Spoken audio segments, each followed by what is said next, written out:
এইটা মারা গেছে ওইটা মারা গেছে, এখানে এসে দেখেন ভিন্ন রূপ। সকালটা এসে দেখে আপনাদের ভিতরে একটা ঈদের মতো আনন্দ উৎফুল্ল, সবাই হাসি খুশি মনে ভোট দিতে।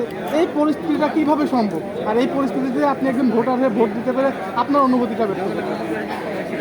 ধন্যবাদ। প্রথম হলো যে বিগত আওয়ামী দুঃশাসনের 15.5 বছরে জনগণ যে ভোট তার অধিকার, এই অধিকার থেকে বঞ্চিত ছিল।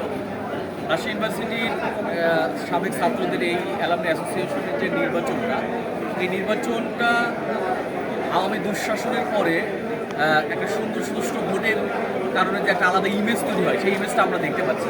এর মূল কারণটাই হলো, প্রথমত হলো যে সুন্দর পরিবেশ কর্তৃপক্ষের পক্ষ থেকে দেয়া, যেটা ইউনিভার্সিটি প্রশাসন সম্ভব করতে পেরেছে, যার কারণে এরকম একটা সুন্দর ইমেজ তৈরি হয়েছে।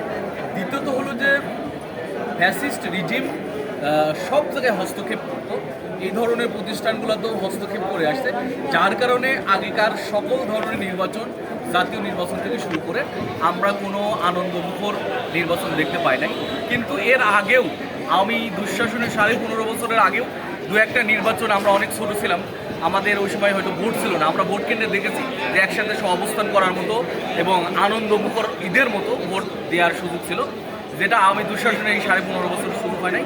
আমরা বিশ্বাস করি আগামী যে নির্বাচনগুলো, ন্যাশনাল ইলেকশন থেকে শুরু করে আরও যে স্থানীয় নির্বাচনগুলো আছে, প্রত্যেকটাই এই যে রাজশাহী ইউনিভার্সিটির অ্যালামনি অ্যাসোসিয়েশনের যে নির্বাচনটা হচ্ছে, এরকম সুন্দর নির্বাচন হবে বলে আমরা বিশ্বাস করি। তাই আপনি কি মনে করেন আপনাদের